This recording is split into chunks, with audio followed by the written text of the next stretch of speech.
O dólar sofreu mais uma alta. E a previsão para 2025 da inflação já teve a sete altas seguidas. Isso gera impactos reais na economia brasileira. Tá difícil comprar comida. Qual é a saída disso? A inflação mudou a rotina de compras. Os economistas estão cada vez mais céticos. O salário não acompanha o aumento dos alimentos. Sabe que vai tirar de um lado, vai faltar do outro. Apesar disso, as medidas não foram suficientes. A inflação está no teto da meta. Isso é uma vergonha. O mercado financeiro acha que os juros vão continuar subindo. Não existe na história da economia nenhum país que tenha se desenvolvido, que tenha enriquecido com inflação alta. Tem um risco aí pra gente espreitando nas próximas semanas ou nos próximos meses. Pessimismo, Tainá. Pessimismo acho que é o resumo básico dessa história.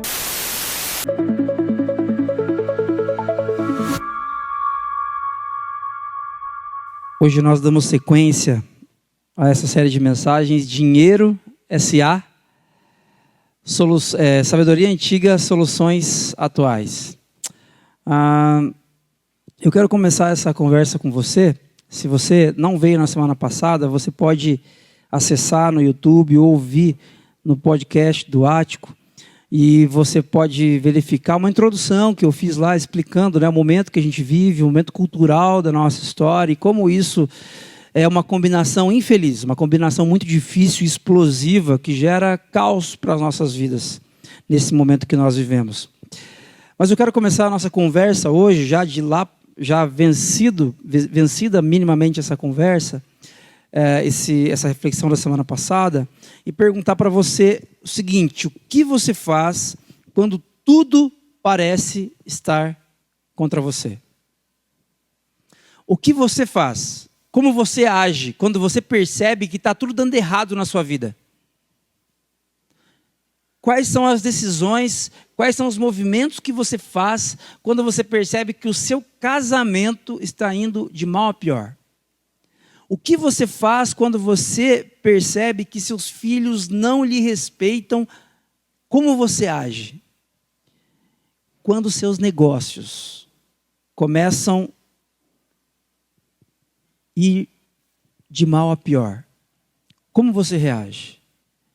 Quando a sua conta fecha no vermelho, quando você passa a usar o cheque especial, quando você está desempregado, quando tudo parece estar contra você, como você age? Quando nós vivemos dias difíceis, como os que vivemos, e mais uma vez eu quero salientar, essa não é uma conversa, não é uma crítica ao governo A, B ou C, é uma constatação de um momento difícil que nós estamos vivendo, que não é de hoje.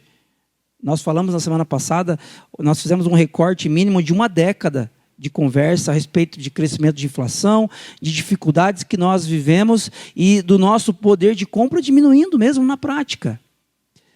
E nesse contexto difícil que nós vivemos, como que nós devemos reagir? Como que você reage quando as coisas deixam de dar certo na sua casa? Quanto a esse assunto, quando você olha para a questão profissional que você sonhou em desenvolver e alcançar há 10, 20, 30 anos atrás, e você percebe que você não chegou lá. Você percebe que as coisas não saíram como você esperava. A sua renda não tem a ver com a renda que você sonhou lá atrás. E agora? E quando você começa a dar passos para, de repente, consertar ou amenizar isso, esses passos também dão errado. Nada dá certo. O que você faz? Para ajudar a gente a pensar, o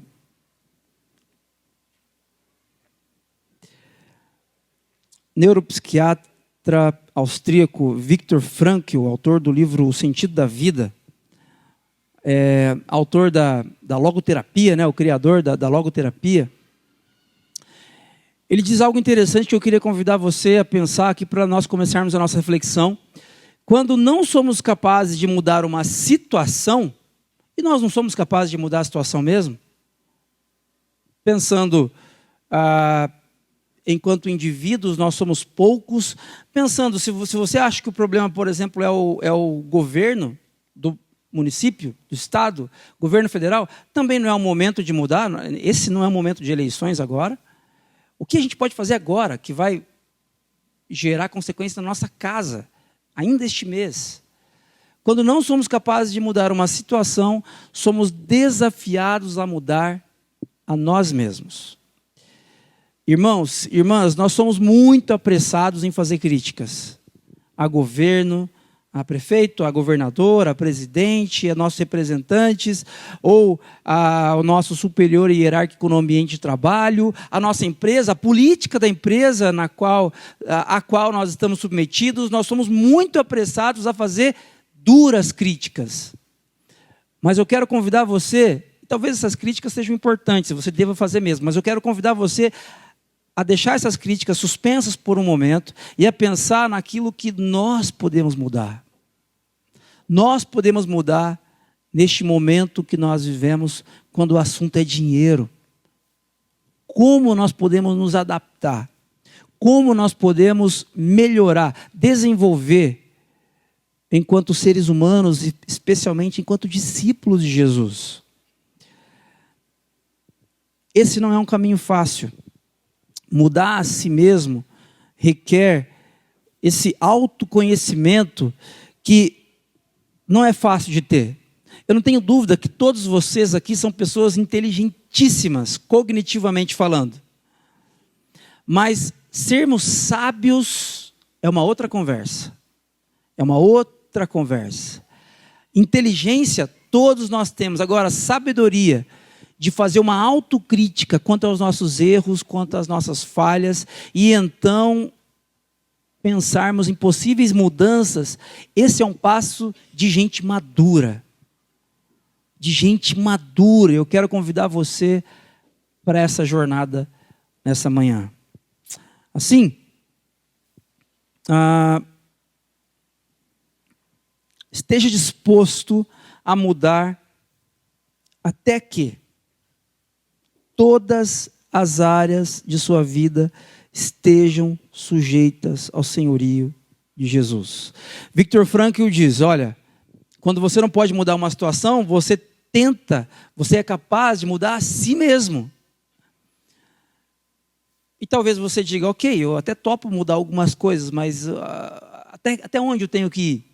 O que eu preciso mudar e o que eu posso não mudar? O que eu preciso mudar com relação à minha administração dos recursos? Como eu cuido da minha vida nesse ambiente, nesse assunto? Esteja disposto a mudar até que todas as áreas de sua vida estejam sujeitas a Jesus. Irmãos, irmãs, nós somos constantemente desafiados a olhar para um Jesus que a religião não nos apresentou.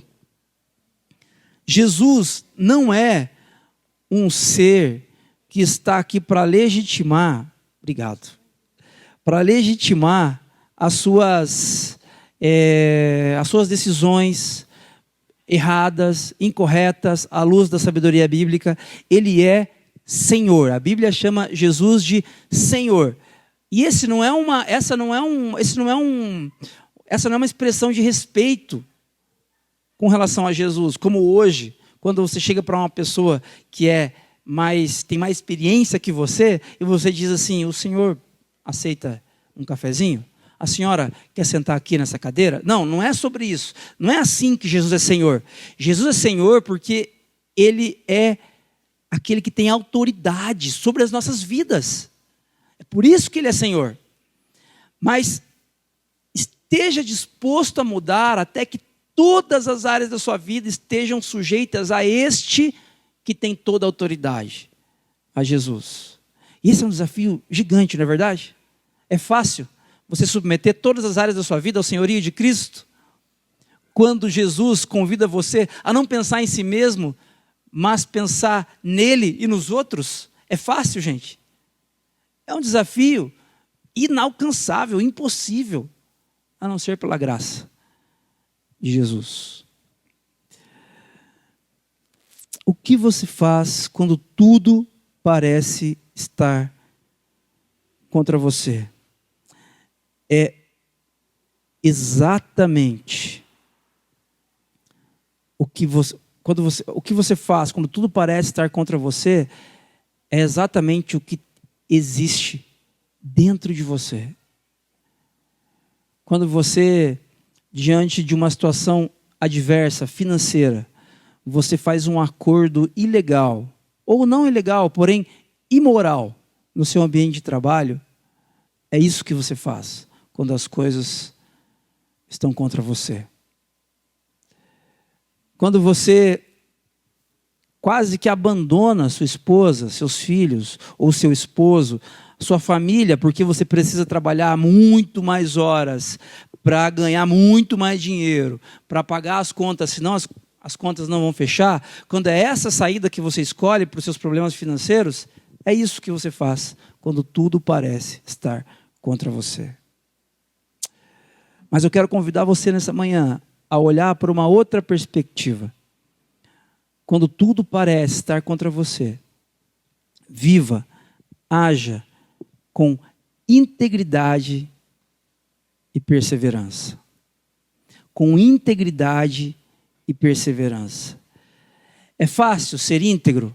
Nós vivemos num país que é reconhecidamente um país onde em diferentes esferas do poder, seja estatal, seja no ambiente privado, em diferentes esferas, nós somos reconhecidos aqui dentro e lá fora, por sermos um país onde existe muita corrupção.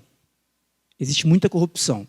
Os ambientes, eles são permeados de corrupção, em maior ou menor escala. Como que nós vamos caminhar marcados, em vez de pela corrupção, marcados pela integridade? Nos dias difíceis, quando estiverem faltando coisas básicas na sua casa, quando a sua conta não estiver fechando, quando você não tiver condição nem mais de fazer um empréstimo, porque você já queimou todos os seus cartuchos, como permanecer íntegro diante de um cenário como esse? Fácil? Fácil? Definitivamente não é. Porém, com a graça de Deus, é isso que Ele nos convida a fazer. Em tempos difíceis, Deus nos convida a uma jornada de integridade e perseverança. O que você faz quando tudo parece estar contra você? Na semana passada, nós falamos sobre sonhos e realidade. Nós falamos sobre a vida de José, começo da vida de José, e como que José, sendo o filho preferido do seu pai, Jacó, ganhando uma túnica ornamentada, uma túnica muito legal, como que José, ele passa a ser odiado, perseguido e é vendido por seus irmãos. E como que José vai parar na casa de Potifar, um oficial de Faraó no Egito. E como que, apesar disso parecer uma desgraça, e de fato são notícias ruins para a vida de José, como que o Senhor sempre esteve com José. Hoje nós vamos falar sobre integridade e perseverança. Nós vamos falar sobre o que você faz ou o que você deve fazer como discípulo e discípula de Jesus quando tudo parece estar contra você. É interessante que tanto a integridade quanto a perseverança não são valores muito comuns no nosso tempo, não é verdade? Você vai dizer que no nosso tempo, um valor que pode até substituir a integridade é, sei lá, a proatividade. A pessoa se vira, ela dá os pulos, independentemente se a saída é íntegra, é legal, é moral ou não, ela dá os pulos dela. Perseverança. Perseverança em alguns ambientes é tida como algo negativo até. Porque a pessoa não se toca, que ela precisa mudar de direção e procurar outras soluções e não necessariamente permanecer na mesma direção. Mas esses são valores que não são muito usuais na nossa cultura, porém, são valores da sabedoria bíblica, que Deus espera que eu e você desenvolvamos. Ok? Nesse sentido, eu gostaria de destacar algumas coisas enquanto a gente vai olhando para a história de José, para um outro momento agora da história de José, para que possamos viver essa vida. E a primeira coisa que eu queria destacar com vocês: para termos uma vida de integridade e perseverança, nós precisamos de fidelidade nos pequenos começos.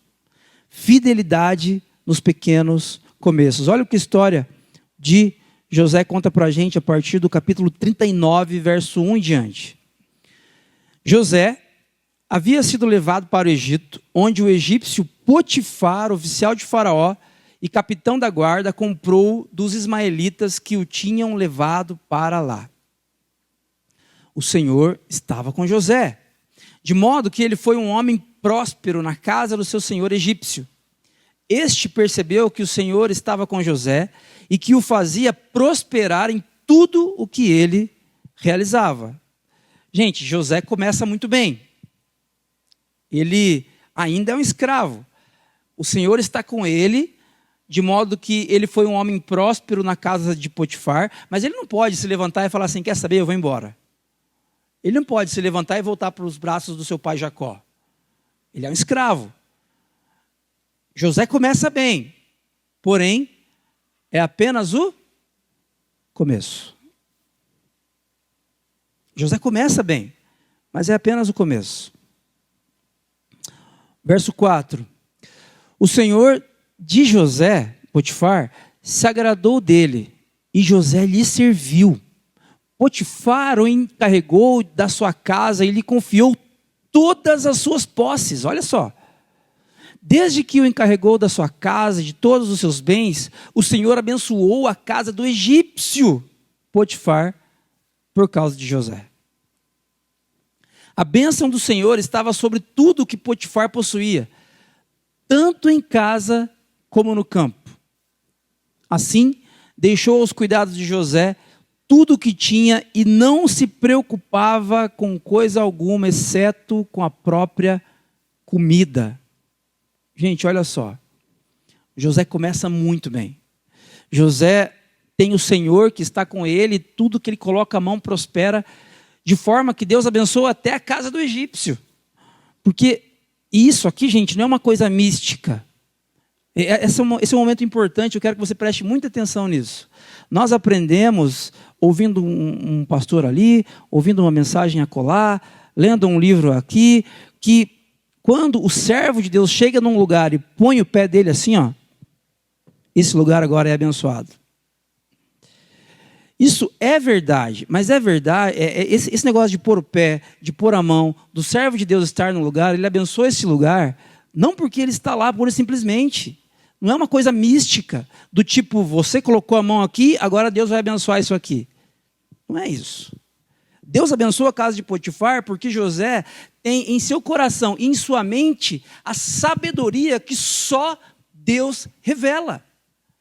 José sabe comprar como um servo de Deus. José sabe vender como um servo de Deus. José tem integridade, tem sabedoria para estocar como um servo de Deus sabe fazer. José tem sabedoria para acordar bem cedo e trabalhar enquanto há sol, porque é assim que a palavra de Deus conduz e nos convida a viver.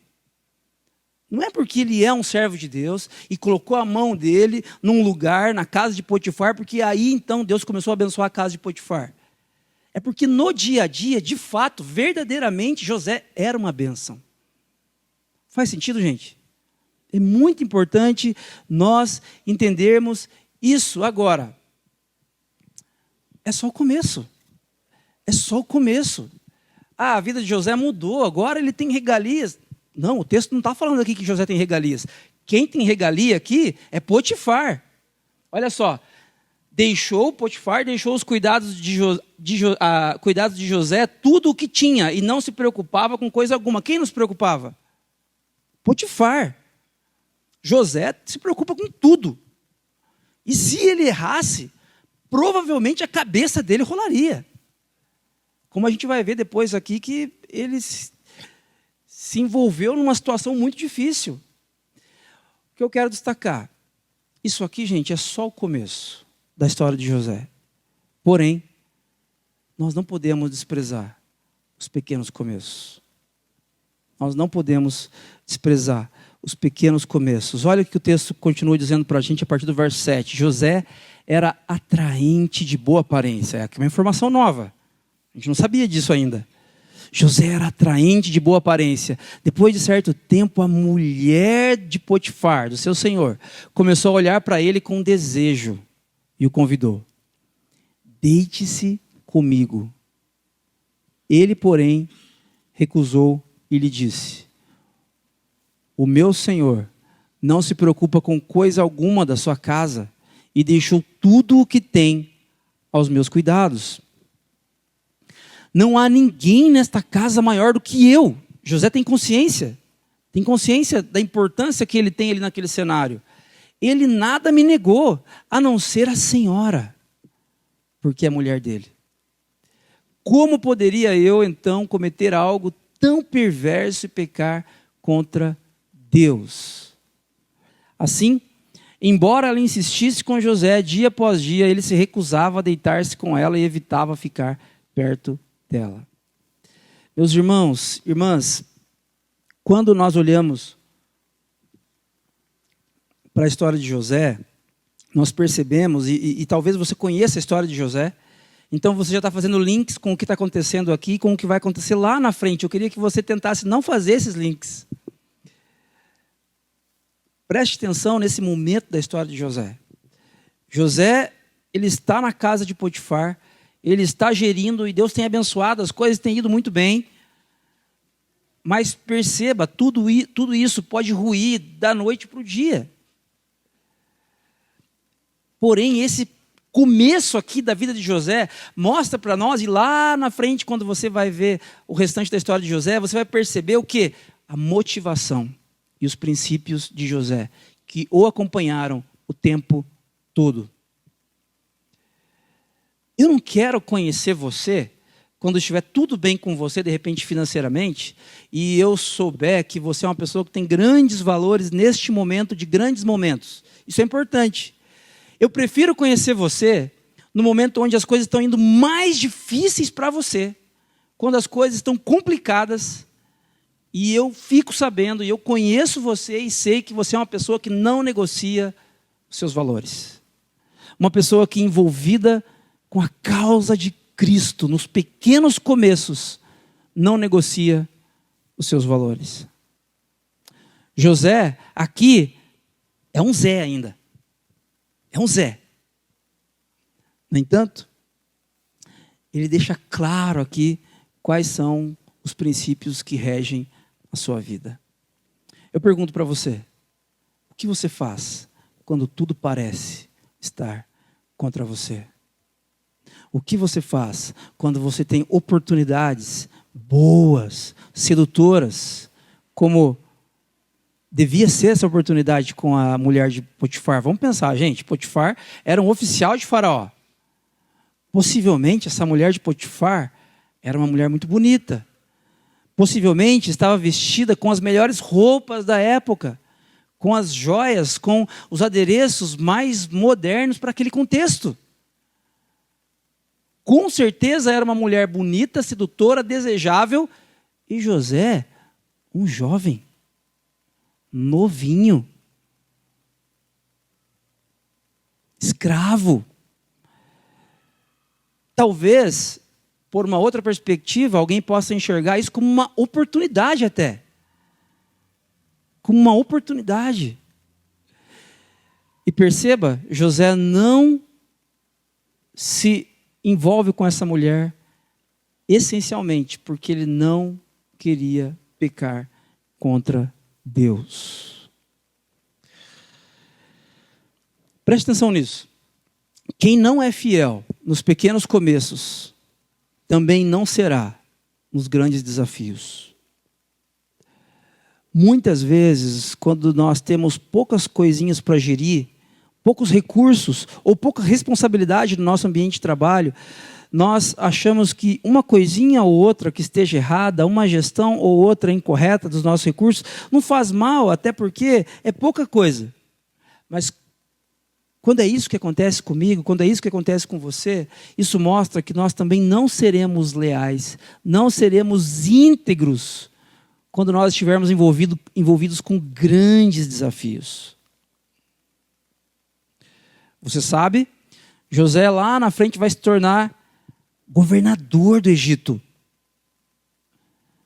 O que mostra que José tem integridade para ser governador do Egito é que quando José é simplesmente um escravo na casa de Potifar, ele tem valores. Ele tem uma conduta pautada não em circunstâncias, mas em princípios. Pequenos começos, gente, são momentos perfeitos para deixarmos claro para nós mesmos quais são nossos princípios e motivações. Se você hoje vive um momento de pequenos começos, fique em paz, está tudo bem. É tempo de Deus para esse pequeno começo. Não se sinta mal porque você ainda não está lá. Você está nesse pequeno começo, está tudo bem. Mas garanta que os seus princípios e motivações são os princípios e motivações ensinados pela palavra de Deus. Certifique-se disso. Eu queria falar com vocês sobre algo que, quando a gente olha para essa frase, nós temos que enxergar várias perspectivas diferentes. Várias perspectivas diferentes. E uma perspectiva que eu, como pastor dessa comunidade, eu gostaria de compartilhar com vocês, é sobre o envolvimento comunitário, sobre fidelidade comunitária financeira. Esse é um assunto, gente, que só de falar, né, Wagner? O que eu faço aqui? Dá vontade de sentar, né? Porque é um assunto delicado. Porque vocês já frequentaram igrejas, provavelmente, onde o assunto dinheiro era um pretexto para quase que uma extorsão. E definitivamente, se você nos conhece, se você já faz parte da família Ático, você sabe que essa não é a nossa intenção, essa não é a nossa motivação. Porém, quem não é fiel nos pequenos começos, não será nos grandes desafios. Gente, eu sou pastor desde 2017, ordenado. Mas eu era presbítero da Igreja Presbiteriana de Sengés. Sengés, para quem não sabe, é o centro do mundo, o centro do universo. É de lá que a vida flui para todos os lados. E eu fui presbítero lá desde 2010. Então, são 15 anos envolvido com o conselho, com a liderança da Igreja Presbiteriana local. E uma coisa que eu tenho visto nessa caminhada é que aquela pessoa que chega para mim e fala assim, Carlos, eu não vou contribuir financeiramente, ou não vou me envolver como voluntário nessa comunidade, porque nesse momento eu tenho muito pouco para entregar. Nesse momento eu não consigo, porque eu tenho dificuldades, porque assim, eu até me sinto constrangido, como é que eu vou ajudar a igreja com só R$50, só R$100? Eu fico constrangido, eu não vou fazer isso. Ok, nós vivemos no tempo da graça. O dízimo, ele não é mais um mandamento, ele é um princípio. E se você não pode, se você não vai se envolver com isso, porque eventualmente você não pode, definitivamente você não vai ser de nenhuma forma prejudicado por causa disso. Porém, como discípulo de Jesus, que caminha na direção da maturidade, eu quero convidar você a uma reflexão. Na minha experiência, essa pessoa que não contribui, não se envolve, porque em determinado momento da sua vida, o que ela pode contribuir é muito pouco. Quando ela chega lá, e eu já vivi em comunidades tempo suficiente para ver uma pessoa desempregada se tornar uma das pessoas que mais tinha renda na igreja.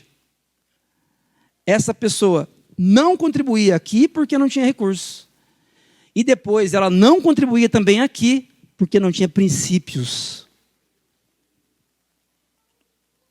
Porque não tinha princípios. Eu quero convidar você a pensar comigo nesse sentido. O meu sonho para essa igreja é que nós sejamos um grupo, uma família de pessoas que contribui pouco, porque de repente tem a renda baixa, não tem problema, mas que a maioria das pessoas estão envolvidas nessa área. Por que, gente, que isso é importante? Porque generosidade é uma marca do povo de Deus. E porque quem não é fiel nos pequenos começos, também não será nos grandes momentos. Preste atenção nesse vídeo. Ao longo dessa série nós vamos falar a respeito de algumas pessoas da nossa comunidade. E este é o Lucas, ele vai falar algumas coisas para a gente. Preste atenção, por favor. Oi, meu nome é Lucas, eu venho no Ático há 1 ano e eu trabalho com planejamento financeiro numa empresa em indústrias já há 10 anos.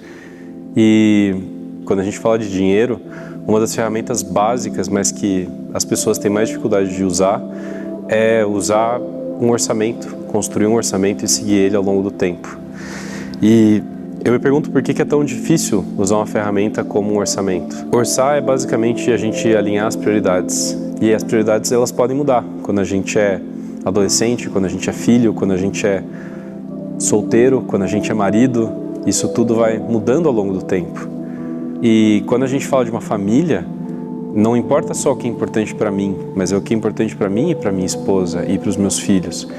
E se a gente não fala sobre isso e não aprende o que está dando errado, a gente nunca muda a gestão financeira que a gente faz da nossa casa. Mas se a gente não revisa se a gente está fazendo o que a gente deveria fazer na nossa própria visão, a gente acaba colocando em primeiro lugar o que deveria estar por último. Nem sempre a gente faz o que a gente acha que a gente deveria fazer. O que a gente faz com o dinheiro revela o que é prioridade para a gente, revela com o que a gente é fiel. Então, se a gente não conseguir colocar em primeiro lugar o que é mais importante, a gente sempre vai deixar para depois o que a gente acredita que a gente deveria estar fazendo. O que a gente faz com o dinheiro revela o que é prioridade para nós. O teólogo Agostinho de Hipona, que viveu lá no século IV, ele dizia que idolatria é amor fora de ordem. Amor fora de ordem. Quando as prioridades da nossa vida estão completamente distorcidas, isso significa que nós estamos sendo saqueados, nós estamos adoecidos com corações e mentes idólatras. Eu convido você a repensar como você planeja e gera os recursos da sua casa. Ah, eu quero fazer isso, Carlos, mas quando... Não. Pequenos começos. Pequenos começos. José está só começando ali. É só o começo. É um bom começo na vida de José. Esse é um bom começo também na sua vida. Envolva-se financeiramente na sua comunidade. Isso. Ah, mas eu posso contribuir pouco. Gente, eu vou ser repetitivo. Esse não é o ponto, ok? Esse nunca foi o ponto. Envolva-se. Quem não é fiel nos pequenos começos, quase que invariavelmente, não será fiel também nos grandes desafios, ok? Uma prática para pensarmos com relação a esses pequenos começos, seja responsável com os recursos que você tem agora, nesse momento. Administre bem, ainda que pareça pouco. Pequenos passos hoje constroem uma base sólida para o futuro. Ok? Ah, mas eu não sei como replanejar, eu não sei como recomeçar. Você pode, no privado, me chamar no WhatsApp. Depois desse encontro, ao longo dessa semana, você pode me procurar. E tem pessoas na nossa comunidade que têm know-how, que têm habilidade, têm capacidade nessa área. E eu vou indicar você para uma dessas pessoas. Tá bom? Uma segunda coisa que, para a gente viver com integridade e perseverança, quando tudo parece estar contra nós, é nós desenvolvermos integridade mesmo sob pressão. Porque, vamos e venhamos, ser íntegro é difícil. Agora, ser íntegro sob pressão é muito mais difícil. É complicadíssimo. Preste atenção. Gênesis capítulo 37, verso 11. Certo dia, ele entrou na casa para fazer as suas tarefas. José entrou na casa para fazer as suas tarefas. E nenhum dos empregados se encontrava ali. Olha que estranho. Só José. Ela, a mulher de Potifar, o agarrou pelo manto, dizendo: deite-se comigo. Ele, porém, fugiu da casa. Preste atenção nisso, gente. Esse texto aqui é antiquíssimo. Isso aqui tem mais de 3.000 anos, essa história. O narrador que está contando essa história aqui, ele conta essa história em hebraico, numa cultura distante da nossa. Mas você que é brasileiro, você que cresceu assistindo SBT na TV aberta, Domingão, como que era o nome do programa? Domingo Legal, Faustão, e coisas assim que hoje a gente olha politicamente correto, você olha para trás e fala, meu Deus, como que TV aberta liberava isso aí, né? As crianças na sala assistindo aquela barbaridade. Você que tem essa mente santa, pura, gente, imagine comigo o que essa mulher fez. Ela não é protocolar aqui, ela não mandou um WhatsApp, ela não mandou um telegrama, não mandou uma carta para José, ela agarra José. Gente, José está sozinho. Nesse momento, a respiração de José começou a ficar ofegante. Os batimentos cardíacos dele explodiram. E José percebeu uma coisa, ele não sabia lidar com aquilo. Ele não sabia lidar com aquela situação. E José nos ensina algo aqui muito importante. Quando no ambiente de trabalho, agora trazendo para a nossa história, no ambiente de trabalho, você for convidado para fazer um negócio, para participar de um negócio ilegal, ou ainda que não seja ilegal, mas que seja imoral, em desacordo com a palavra de Deus, em muitos ambientes, em muitos momentos da sua história, você não vai saber o que fazer. O seu batimento cardíaco vai subir, você vai se sentir assim com calor, e você vai perceber que você não tem como sair daquilo, e José te dá uma saída aqui. Fuja. Literalmente, fuja. Em alguns momentos da nossa vida, nós conseguimos dizer não. Nós conseguimos chegar para a pessoa e falar, olha, obrigado por essa oportunidade, obrigado por essa proposta, não faz muito meu tipo, obrigado, e você segue a sua vida. Mas em outros momentos, você não consegue dizer não. Até porque talvez seja um superior hierárquico seu lhe fazendo uma proposta da qual você não pode fugir sob pena de ser dispensado. Quando você não souber como reagir, quando você não tiver caminhos para seguir, faça como José. Fuja. Fuja.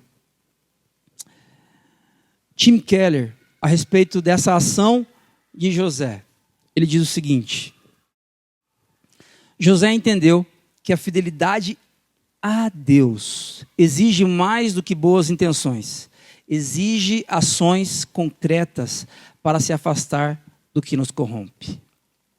Meus irmãos, nós somos muito, muito apressados em criticar governantes, mas olhar mais de perto numa sociedade corrompida e corrupta leva-nos a concluir que a corrupção ela está em todos os níveis, inclusive aqui. Se você é discípulo de Jesus, seguidor de Jesus, se você quer desenvolver essa integridade e essa perseverança, mesmo sob pressão, eu quero desafiar você a ter ações concretas para que você se afaste, fuja daquilo que corrompe. Com algumas situações você vai saber lidar. Alguém trouxe para você algo objeto de furto. Olha, Carlos, você quer comprar esse iPhone? Você quer comprar esse notebook? Ah, eu quero. Quanto custa? R$200. E é o melhor. R$200. Você vai na hora, vai acender uma luz aqui na sua mente, você fala assim, R$200, você está maluco? Você conseguiu isso aí onde? Não, isso aqui é um esquema lá que eu tenho e tal. Você descobre que aquilo é objeto de furto de repente. Obviamente que você não vai se envolver com isso, espero. Mas com algumas situações, gente, as coisas não são tão claras assim, não são tão simples. E nós precisamos, sim, fugir. Fugir porque não teremos resposta para aquilo. José entendeu rapidamente que a fidelidade a Deus exige mais do que boas intenções, mas não foi a minha intenção, Carlos. Eu não queria me envolver com aquilo. Deus sabe, Deus conhece meu coração.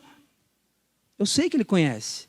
Porém, fidelidade a Deus não são apenas boas intenções, nós precisamos de ações concretas. E Deus não espera de você perfeição, ok? Deus não espera de você perfeição. Porém, ações concretas são muito importantes.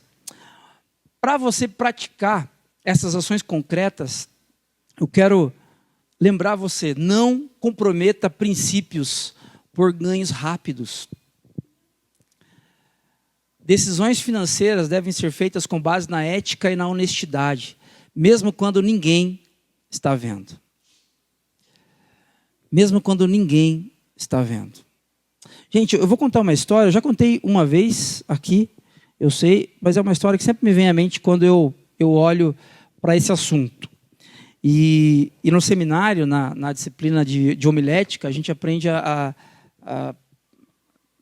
na medida do possível, né, contar histórias ruins a respeito de si mesmo e contar histórias boas a respeito dos outros. Para não ficar contando histórias boas a respeito de si mesmo. Eu vou contar uma história boa a respeito do meu pai. Tá? Então, não é bem sobre mim, mas me enche de orgulho, né, para falar bem a verdade. Uma vez, eu estava em Singés, fui levar um carro que meu pai tinha comprado para colocar em Insufilme. E aí eu estou ali na fila para pôr Insufilme e um senhor que era policial militar aposentado veio conversar comigo, e esse carro, puxa, que legal, isso, aquilo, e papapá, conversa vai, conversa vem. Eu acho que o carro dele já estava sendo insufilmado, o meu estava na fila, e a gente estava ali aguardando. E aí ele disse, você é filho de quem? No interior tem muito disso, né? Não é, Isaac? Você é filho de quem? Você é dos qualé? E aí eu falei, eu sou filho do Hamilton Miranda. Aí ele disse, você é filho do Hamilton? Trabalhei muito com seu pai. Ele disse assim, trabalhei muito com seu pai e porque meu pai trabalhava, meu pai era da Receita,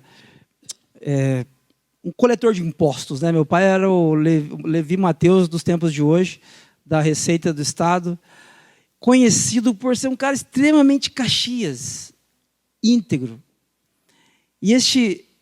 E ele ficava fazendo volante na divisa entre Sengés e Tararé, Paraná e São Paulo. Os caminhões passavam ali e tinham que ter a nota com o recolhimento do imposto adequado ali quanto ao ICMS. E alguns passavam sem nota, dependendo do horário, enfim. E aí tinha toda essa dificuldade. E um dia, esse policial falou para mim assim, Carlos, eu conheci 3 pessoas honestas na minha vida, fulano, ciclano, e uma delas é o seu pai. Ele falou assim, olha, o seu pai, no ano de 94, a gente estava de madrugada lá fazendo um plantão no posto e passaram várias carretas, ou algumas carretas, e essas carretas estavam carregadas de feijão e todas sem nota. E quando a gente viu que eles estavam sem nota, ou a nota era fria, né, era uma nota que não estava correta ali, legal, o auto de infração estava sendo lavrado. Aí um líder lá dos caminhoneiros entrou em contato com o seu pai e fez uma proposta para ele assim que na época era muito dinheiro. Era muito dinheiro. E depois eu conversei com meu pai sobre isso. Em 94, gente, a minha família estava passando por uma crise terrível financeira. Meu pai tinha entrado numa construção de uma casa que ele morava, ele não conseguia terminar. O caos imperava na minha família. E meu pai recebeu uma proposta, depois ele me contou, de R$500 mil. 94. Esse dinheiro não seria só para ele, porque todo o pessoal ali, os servidores ali, de repente fariam ali um rateio, né? Gente, esse dinheiro solucionaria todos os problemas da minha família naquele contexto por um bom tempo, provavelmente. 94, quanto que o real estava valendo? Agora, não valeria, nada se compara a este homem vir falar para mim que meu pai é uma das pessoas mais honestas que ele conheceu na vida. Não comprometa princípios por ganhos rápidos. Não comprometa princípios por ganhos rápidos. Como o Lucas colocou ali no vídeo, coloque em ordem as suas prioridades financeiras. Lembre-se que você tem uma família para cuidar. Lembre-se que você tem filhos para cuidar. Lembre-se que você, como discípulo de Jesus, investe na missão da igreja, com I maiúsculo, na missão da igreja, naquilo que Deus está fazendo por meio da igreja. Lembre-se disso. Porém, lembre-se que quem sustenta você não é o seu salário, a sua remuneração. Quem sustenta você é o Senhor. Não comprometa princípios por ganhos rápidos. E uma terceira coisa que eu queria destacar com vocês, para termos integridade e perseverança nessa nossa jornada, quando tudo parece estar contra nós, desenvolva perseverança diante da injustiça. Isso aqui é muito difícil. Porque quando nós nos sentimos injustiçados, nós nos sentimos aptos, liberados para praticar injustiça. É ou não é? Quando você se sente injustiçado pelo Estado, pela carga alta tributária do nosso país, você se sente legitimado a sonegar imposto. Você se sente legitimado a ter um caixa 2, 3, 4 e 5 na sua empresa. Diante da injustiça, eu quero convidar você a ter uma outra postura. Ah, mas é injusto, Carlos, eu sei. É injusto. A carga tributária do nosso país é pesadíssima. Outra situação que você possa estar vivendo no ambiente de trabalho é injusta? Pode ser. Eu acredito em você. Persevere diante da injustiça. Olha só, capítulo 37, verso 12. Continuamos falando da esposa de Potifar. Essa maluca. Olha o que o texto diz. Ela o agarrou pelo manto, dizendo: deite-se comigo. Ele, porém, fugiu da casa, deixando o manto na mão dela. O que era o manto? Gente, os homens andavam com, além da roupa, com um manto sobressalente, por estética, porque era bonito, e também porque ajudava a proteger o corpo. Ele deixou o manto na mão dela. Quando ela viu que ao fugir ele tinha deixado o manto na sua mão, chamou os empregados da casa, que não estavam lá, né, no momento. O texto já nos avisou que eles estavam sozinhos, então a palavra dele contra a palavra dela. Chamou os empregados da casa e lhes disse: vejam, este hebreu nos foi trazido para nos insultar. Ele se aproximou para abusar de mim. Mas eu gritei. Quando me ouviu gritar por socorro, largou o seu manto ao meu lado e fugiu da casa. Ela conservou o manto consigo até que o senhor de José voltasse para casa. Então, repetiu-lhe a história. Olha, marido, aquele escravo hebreu que você nos trouxe aproximou-se de mim para me insultar. Quando, porém, gritei por socorro, ele largou o seu manto ao meu lado e fugiu da casa. Quando o senhor de José ouviu o que sua mulher lhe disse, foi assim que o seu escravo me tratou, ficou enfurecido, mandou buscar José e lançou-o na prisão em que eram postos os prisioneiros do rei. Gente, dias difíceis, hein? Dias difíceis para José. José foi vendido por seus irmãos. Aí ele começa a fazer o bem na casa de Potifar. Essa mulher começa a persegui-lo. Depois ele foge da pressão, da imoralidade, do pecado. E o que ele ganha de presente? Ele vai preso. Ele vai preso porque, obviamente, Potifar acredita na história de sua esposa. Preste atenção nisso. José fez o que era certo, mas colheu o que parecia errado. Fugiu do pecado, mas foi lançado na prisão. Eu já ouvi de muita gente, mas de muita gente boa, discípula de Jesus. Olha, Carlos, parece que não vale a pena fazer o bem. Parece que não vale a pena levar as coisas certinhas. Parece que não vale a pena pagar as coisas corretamente, pagar as contas corretamente. Parece que não vale a pena levar a minha empresa, o CNPJ da minha empresa em dia, com os tributos, porque, meu Deus, é tudo tão difícil. Sim. Injustiças, desigualdade, instabilidade econômica. Vivemos num país de desigualdades. Agora, presta atenção nisso. No entanto, mesmo na injustiça, a mão de Deus estava sobre José. transformando o mal em bem e preparando-o para um propósito maior. Gente, Deus, ele não inicia o mal. Isso aí nós aprendemos olhando para aquela história. Lembra? Eu não vou mostrar aquela história para vocês hoje, para vocês darem uma respirada.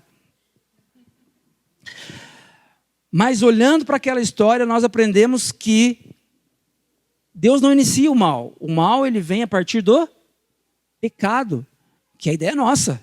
A ideia é minha e sua. Porém, quando nós estamos envolvidos com problemas, com caos, com tempestades, Deus, ele intervém e nos abençoa e nos livra nas tempestades. E lá na frente a gente olha para trás e percebe que Deus tinha um propósito maior para tudo.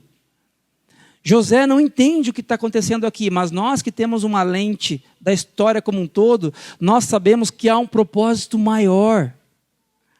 Nós vamos ficar sabendo por que ele foi lançado na prisão, o que acontece depois. Mas nesse momento ele não tem essa consciência ainda.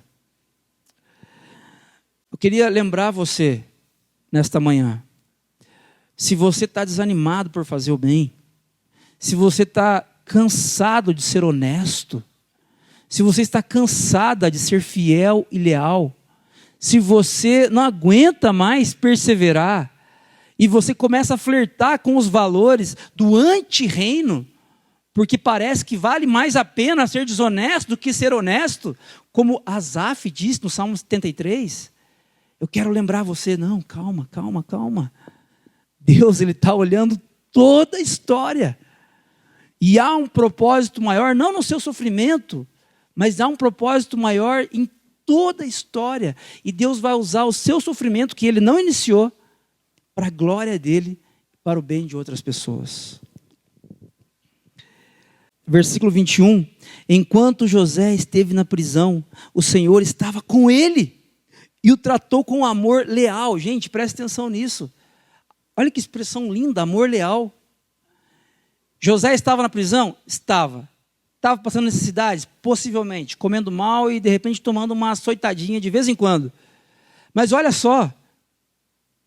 O Senhor estava com ele e o tratou com amor leal. Um amor contínuo. Um amor íntegro. Fazendo com que o carcereiro se agradasse de José.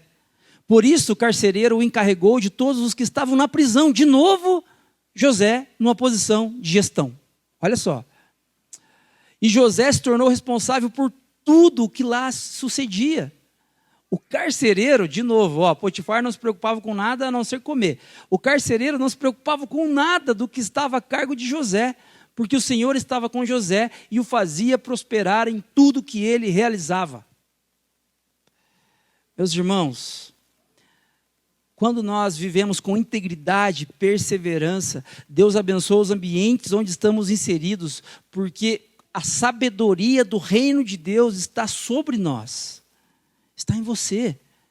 Quando você vive uma vida pautada na vida de Jesus, quando você aprende a perdoar, quando você aprende a ouvir mais e falar menos, quando você aprende a ser tardio em se irar, quando você aprende, capacitado pelo Espírito Santo, a amar sacrificialmente, isso transforma os ambientes onde você está inserido e Deus abençoa esses ambientes.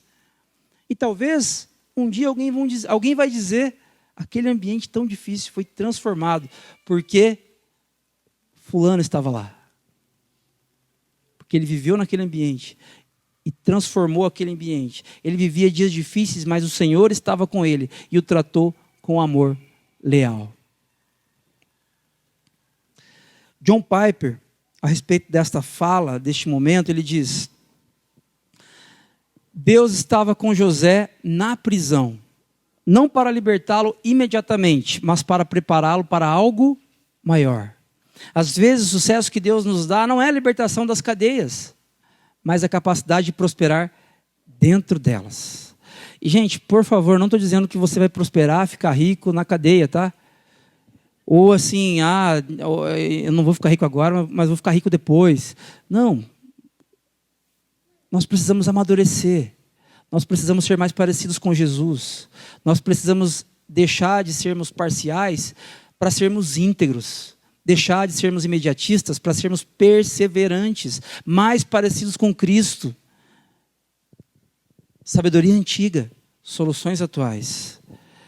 Eu não sei em que momento, em que contexto você vive na sua vida, profissional, financeira, mas eu quero lembrar você de que mesmo nesses dias difíceis que provavelmente você está vivendo, ou possa estar vivendo, ou que seus amigos e familiares estejam vivendo, Deus nos capacita com o Espírito Santo para prosperar, mesmo dentro desses ambientes, para crescermos e para servirmos outras pessoas que também estão vivendo isso, porque é isso que José faz, certo?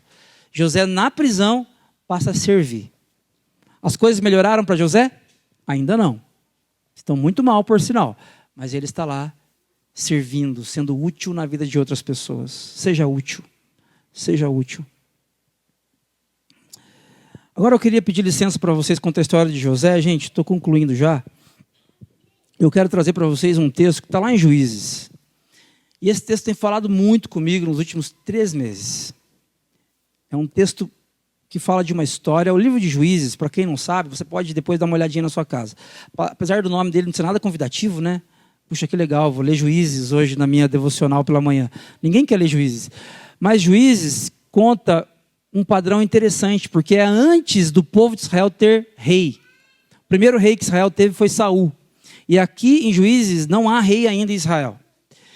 E o texto conta que o povo de Deus ele tem um ciclo, um padrão que se repete em todo o livro de Juízes. O povo de Deus se afasta de Deus, passa a experimentar caos, passa a experimentar dores e sofrimento. Depois que se afasta de Deus e passa a experimentar dores e sofrimento, o povo de Deus então começa a clamar a Deus por intervenção. Deus é bom, é misericordioso, ele intervém em favor do seu povo que está sofrendo. Quando Deus intervém, as coisas ficam boas para o povo. Quando ficam boas, eles se afastam de Deus de novo. Quando eles se afastam de Deus de novo, passam a experimentar caos e sofrimento. E esse padrão se repete em todo o livro de Juízes. São dias difíceis para o povo de Israel. E toda vez que acaba uma história, o texto diz, não havia rei em Israel. Não havia rei em Israel naquela época. Mas tem uma história interessante, vários personagens são contados neste livro, e um deles é Gideão. E sobre Gideão é contado algo que nós, como servos de Deus, precisamos aprender a fazer em tempos de crise, em tempos difíceis. Olha só. Então, o anjo do Senhor veio e sentou-se debaixo do carvalho de Ofra, que pertencia ao abiesrita Joás. Gideão, filho de Joás, estava malhando trigo em um tanque de prensar uvas para escondê-lo dos midianitas. Então, o anjo do Senhor apareceu a Gideão e lhe disse, o Senhor está com você, poderoso guerreiro. O que eu quero destacar? Gente, presta atenção nessa frase aí. Ó. Era comum, aliás, não era comum naquele tempo, pessoas malharem trigo em tanque de prensar uvas. Não se faz isso. Porque o tanque de prensar uvas, ele era fechado. E as pessoas, elas malhavam trigo num local aberto, no campo aberto. Por quê? Porque o próprio vento ajudava a separar o joio do trigo. Então, era sabedoria da época você malhar trigo em campo aberto. Porém, são dias difíceis. Os midianitas estão nos cercando. São dias de crise. São dias complicados. O nosso povo está passando fome. As pessoas estão emagrecendo. São dias difíceis em Israel. Então, o que Gideão, servo de Deus, faz? Ele improvisa. Em tempos de crise, ele encontra outras saídas.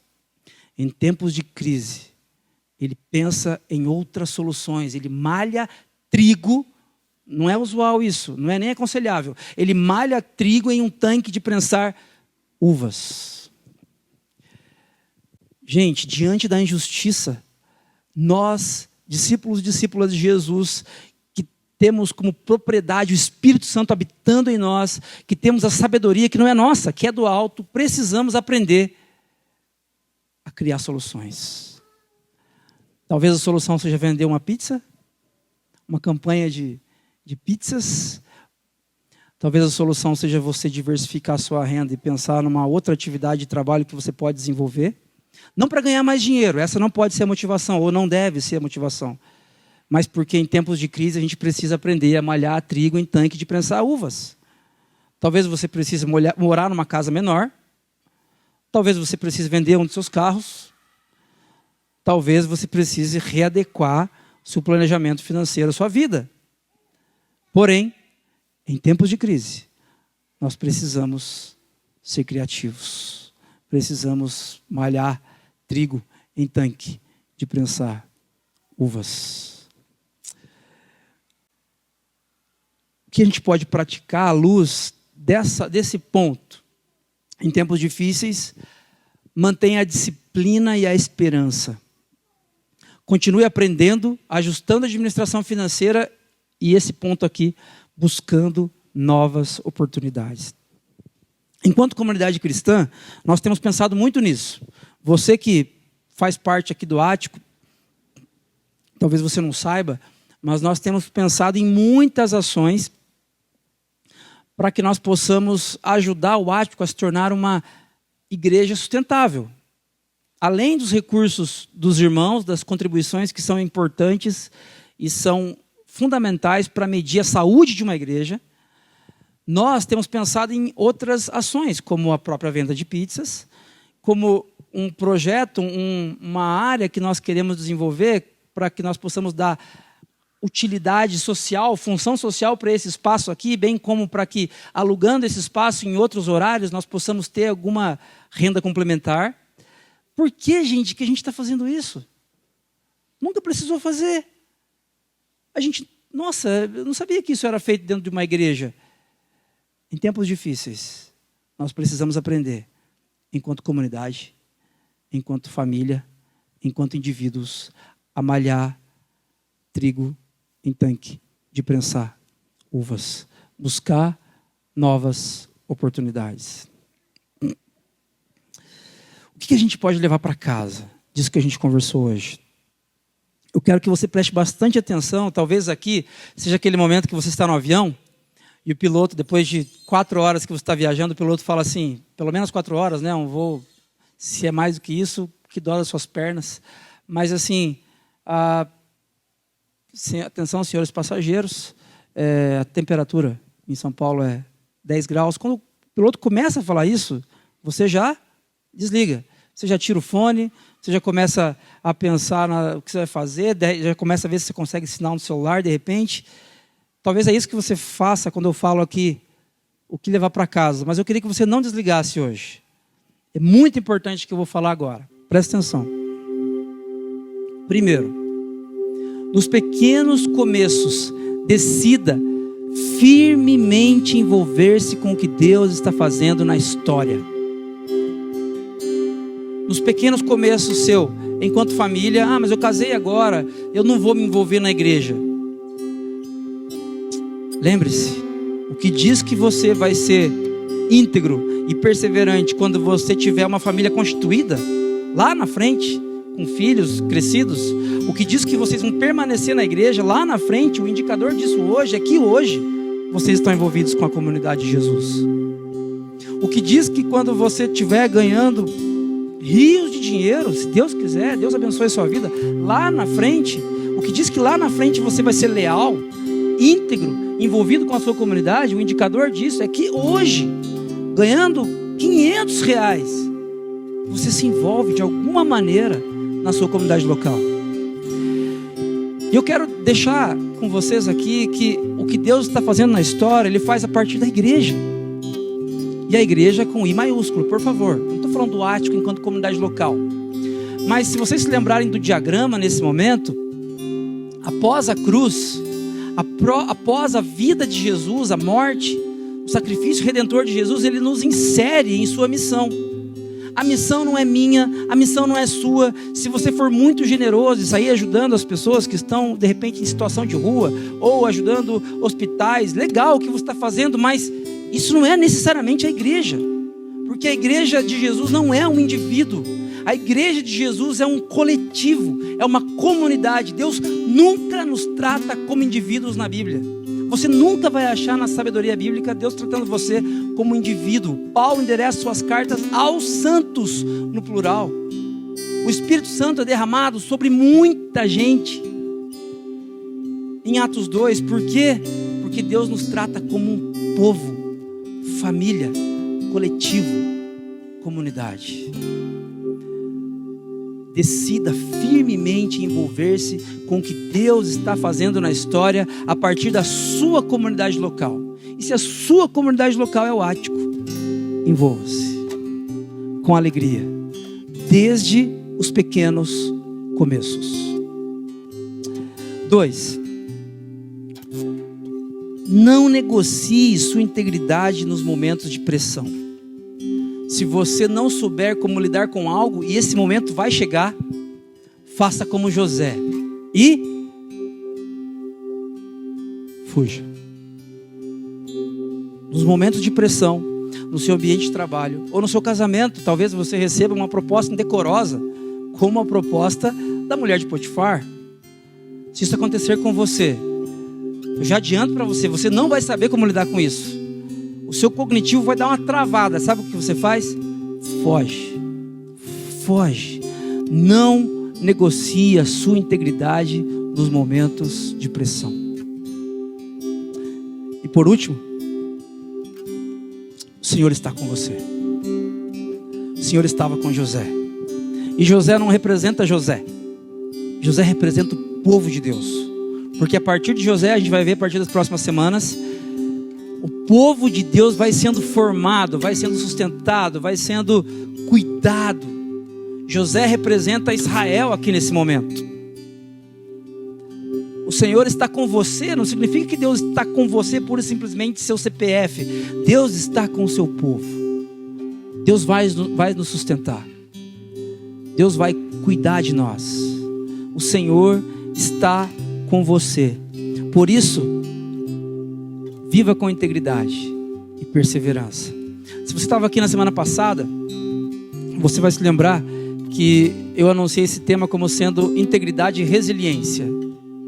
Mas eu mudei intencionalmente porque resiliência é uma expressão emprestada da engenharia e que significa você forçar um objeto, um metal, um tipo de metal de uma forma e depois você tenta trazer de volta e esse objeto volta e ele se torna exatamente como ele era. E ele é resiliente. Mas para nós seres humanos não é bem assim. Depois que você passa pelo luto, depois que você passa por uma falência financeira, depois que você perde um filho, depois que você adoece, é impossível você ser como você era antes. Impossível. A resiliência é uma impossibilidade para o ser humano. Mas a perseverança, ela é possível, porque é o Espírito Santo que nos capacita a continuar. Você pode fechar seus olhos? Deus de graça, obrigado, Senhor, por sua palavra. Obrigado pela história de José. Nós reconhecemos nesta manhã que temos dificuldade, Deus, com a integridade e com a perseverança. Os nossos valores, eles são parciais muitas vezes. Ele depende das circunstâncias, eles dependem de como nós nos sentimos diante de uma injustiça e nós pedimos perdão por isso. Torna-nos íntegros, como essa história de José nos convida a ser. Torna-nos íntegros, torna-nos a mesma pessoa sempre diante do Senhor, diante das pessoas, nos bons momentos e nos momentos ruins. Ajuda-nos, Deus, a permanecer, mesmo sob pressão.